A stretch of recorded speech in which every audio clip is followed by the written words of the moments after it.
suffisant pour une foi intelligente et stable. Alors, comme McDowell, ici, nous sommes tous appelés à des apologètes, à défendre notre foi devant ceux et celles qui demandent raison de cette espérance qui est la nôtre. Puissions-nous le faire d'une manière sage, intelligente et pleine de grâce et de respect.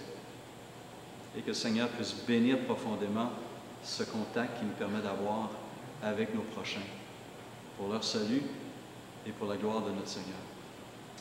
Amen. Et l'Alliance se veut un partenaire avec vous pour vous aider dans cela et pour le faire aussi auprès de nos autorités, comme je le disais tantôt, auprès de nos politiciens, auprès des médias. Et c'est un bon moment pour tout de suite enchaîner, frère, oui? Pour quelques nouvelles donc, de l'Alliance évangélique du Canada. Donc, au cours des 2 dernières années, l'Alliance a lancé 2 grandes enquêtes nationales. Une première qui est une étude des petites églises évangéliques canadiennes pour déterminer qu'est-ce qui permet à des petites églises de se développer, de prospérer spirituellement dans leur milieu, dans leur contexte. Et cette étude est encore en cours et on espère que ces outils-là vont être utiles pour les petites églises, pour les familles d'églises, pour mieux orienter, pour mieux équiper les serviteurs et les servantes de Jésus-Christ. Donc, c'est une étude qui est très intéressante et qui progresse bien. Une autre étude aussi qui est faite en partenariat avec 15 autres confessions religieuses et organisations chrétiennes et ça s'appelle l'étude sur l'état de la formation de la foi dans les foyers évangéliques canadiens. Comment les parents chrétiens transmettent-ils leur foi, communiquent-ils l'Évangile dans leur propre foyer? J'ai 36 ans de ministère chrétien derrière moi et j'ai vu plusieurs générations de familles, de parents passer. Et chaque génération va vivre une période de crise lorsque leurs enfants vont arriver à l'adolescence. N'est-ce pas? Et parfois, c'est même une panique pour certains. Lorsque la vie de l'esprit ne se constate pas dans la vie de leurs enfants. Qu'est-ce que je vais faire? N'est-ce pas? Comment je dois faire? Et donc, cette étude-là veut cerner ce qui se fait actuellement dans les foyers chrétiens et l'impact que ça a sur les enfants qui grandissent dans ce foyer et comment l'Église peut venir pour aider ces familles dans la transmission de la foi. À ma propre Église, on prépare justement une conférence sur ce thème-là parce que nos parents, encore une fois, s'inquiètent et on a besoin de leur montrer des choses simples ou des choses anciennes qui ont été oubliées pour bénir, guider et instruire leurs propres enfants dans les voies du Seigneur. Je regarde certaines familles, je vois un succès, une consécration dans cette transmission-là. J'en vois d'autres qui ont démissionné. Et le principal éducateur de leurs enfants, c'est une tablette, un ordinateur ou une télévision. Les parents ont démissionné, ne savent plus comment reprendre le contrôle de l'information qui transforme et qui façonne l'esprit de leurs jeunes. On a besoin de s'asseoir, on a besoin de réfléchir à ça. Cette étude nationale va permettre de faire ces choses-là et donc va équiper les ministères qui viennent aider les parents dans leur mission. Il y a des questions aussi qui nous inquiètent et pour lesquelles nous intervenons au niveau fédéral. Entre autres, une question de liberté religieuse qui refait surface. Si vous vous rappelez l'élection fédérale de 2021, 2020, c'est 2020 ou 2021? Dernière élection fédérale. 2021? Wow, je suis un peu perdu là. Monsieur Trudeau, Justin Trudeau, avait mentionné que s'il était réélu, il allait demander au ministre responsable du revenu de faire une enquête pour enlever le statut d'organisme de bienfaisance à des organisations pro-vie. Il a utilisé l'expression évidemment anti-avortement, qui donne dans sa définition des conseils malhonnêtes aux femmes enceintes sur leurs droits et leurs options. Et lorsqu'il a été réélu, il a bel et bien donné ce mandat à la vice-première ministre et ministre des Finances, Chrystia Freeland, le 16 décembre 2021. L'Alliance s'inquiète que la manière dont la chose est formulée pourrait nuire à des organisations pro-vie simplement parce qu'elles ont des convictions pro-vie. À Québec, par exemple, nous avons une organisation chrétienne qui s'appelle Option Grossesse.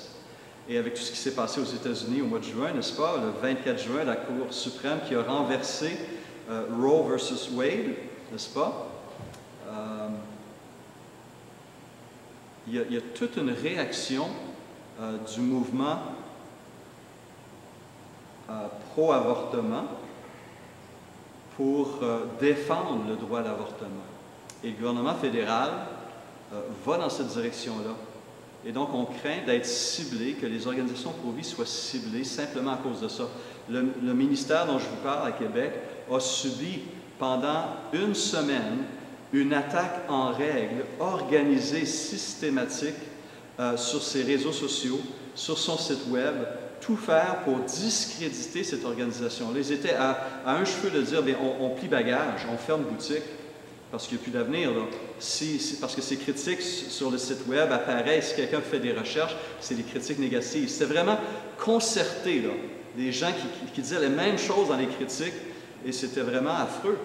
Heureusement, ils ont réussi à faire enlever ces critiques-là par Google. Ils ont fait une plainte auprès de Google, qui a vu qu'il y avait quelque chose qui se passait qui n'était pas normal et vrai, et ils ont enlevé toutes ces critiques sur le réseau.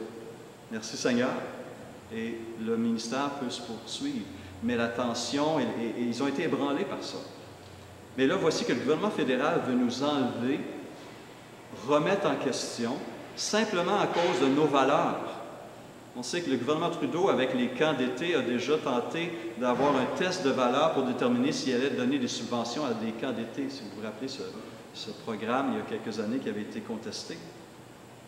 Et donc, l'Alliance évangélique est en train de suivre cette situation et aussi intervenir auprès du gouvernement pour dire, attention, définissez ce que vous entendez par des conseils malhonnêtes. Est-ce que c'est simplement parce que ce n'est pas ce que vous croyez, n'est-ce pas? Ou c'est réellement malhonnête? Il faut faire la part des choses. Un autre élément aussi qui a été présenté et malheureusement qui a été rejeté en deuxième lecture à la Chambre des communes est un projet de loi mis de l'avant par une députée conservatrice de la Saskatchewan, Kelly Block. C'était le projet de loi C-230 qui cherchait à protéger la liberté de conscience. Et son projet de loi, qui a été débattu mais rejeté le 5 octobre dernier, visait à modifier le code criminel afin d'ériger en infraction le fait d'intimider un médecin, un infirmier praticien, un pharmacien ou tout autre professionnel de la santé dans le dessein de le forcer à prendre part, directement ou indirectement, à la prestation de l'aide médicale à mourir.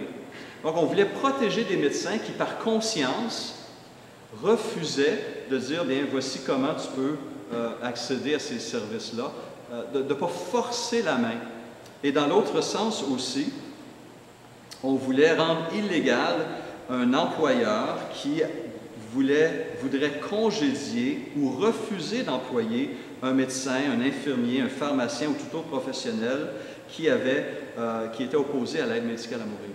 Donc, on voulait protéger la conscience de ces personnes. Malheureusement, le projet de loi n'a pas été accepté. Par ailleurs, c'était une opportunité pour l'Alliance et pour d'autres de sensibiliser les députés sur cette question sensible et délicate. Notre frère Richard a mentionné tantôt qu'il y a l'aide médicale à mourir, n'est-ce pas, qui est permise au Canada depuis 2016. Et au début, on disait que c'était seulement pour les personnes en fin de vie qui expérimentaient une souffrance incontrôlable. Mais vous l'avez vu, très rapidement, ces garde-fous ont été enlevés. Et de plus en plus, on élargit les personnes, le type de personnes qui peuvent avoir accès à l'aide médicale à mourir. Et comme notre frère Richard l'a mentionné, à partir du mois de mars prochain, c'est les gens qui souffrent de maladies mentales, mais qui n'ont aucune maladie mortelle n'est-ce pas? Simplement parce qu'ils ont un trouble psychologique, pourront demander l'aide médicale à mourir. Je suis déprimé, j'ai plus le goût de vivre, bien plutôt que de me traiter, on va me retraiter. C'est scandaleux de traiter des personnes vulnérables de cette manière-là. Question. Oui. Supposons que Jésus-Christ, sur le croix, quand ça faisait très mal, il disait, mais donne-moi plus de pour mourir. Ouais. Hein? Je mentionnais l'exemple avec mon frère tantôt de Job et de la femme de Job. C'est un peu l'aide médicale à mourir avant son temps, n'est-ce pas? Lorsque sa femme lui dit « Maudit Dieu et meurt », elle voit son mari souffrir et c'est dur, bien sûr, pour un conjoint, pour une conjointe, de voir son bien-aimé, sa bien-aimée souffrir. Et la femme de Job avait trouvé la solution pour mettre un terme à sa souffrance. Maudit Dieu, et ce qui va faire que Dieu va te mettre à mort et tu vas arrêter de souffrir. Job dit non, c'est pas comme ça. C'est pas comme ça qu'on doit agir. On doit accepter ce que Dieu permet dans sa vie et continuer à vivre pour lui selon la force qu'il va nous donner et pour sa gloire. Un texte que je partageais à Romains 14. Nul ne vit pour lui-même, nul ne meurt pour lui-même. Si je vis pour Christ. Si je meurs pour Christ. Et donc, l'AMM, l'aide médicale à mourir, est en train de s'élargir et l'Alliance est là pour défendre ces choses-là, plutôt que de dire, et remarquez ceci, c'est maintenant défendu, c'est permis, c'est protégé par la Charte des droits et libertés. L'aide médicale à mourir est devenu un droit fondamental dans nos lois, mais pourtant on n'a rien fait pour rendre comme un droit fondamental les soins palliatifs. Et si on pouvait offrir les soins palliatifs au niveau national, on enlèverait dans la très grande majorité des cas le désir d'aspirer à l'aide médicale à mourir. Les soins palliatifs sont essentiels, prennent soin de tout l'être humain, corps, âme et esprit, l'entourent, soulagent sa douleur physique, psychologique, relationnelle. Toute vie humaine, qu'elle soit en santé ou malade, forte ou faible, riche ou pauvre, éduquée ou non éduquée, toute vie humaine est précieuse. C'est un don de Dieu. Et on doit pouvoir la vivre pleinement devant ce monde et devant Dieu jusqu'à la fin. Et ce n'est pas à nous de déterminer ce moment. L'Alliance est là pour rappeler ces vérités et défendre ces choses. Moi-même, je prépare une conférence que je vais rendre disponible en 2023 sur l'aide médicale à mourir et voir comment, en tant que communauté de foi, on peut faire une différence. On doit apprendre à veiller les uns sur les autres, à supporter la douleur, la faiblesse des uns et des autres, mais aussi d'être une voix pour défendre la vie. Développer une vision de la souffrance qui est différente de la vision contemporaine. Il y a quelque chose dans la souffrance qui est important aussi à explorer, à découvrir. Il y a des choses sur la vie qu'on ne découvre parfois que par la souffrance. N'est-ce pas? Développer une plus grande théologie de la maladie. Bref, on est en train de préparer cela et ça sera rendu disponible aux églises. Je mentionnais aussi le phénomène du transgenrisme tantôt.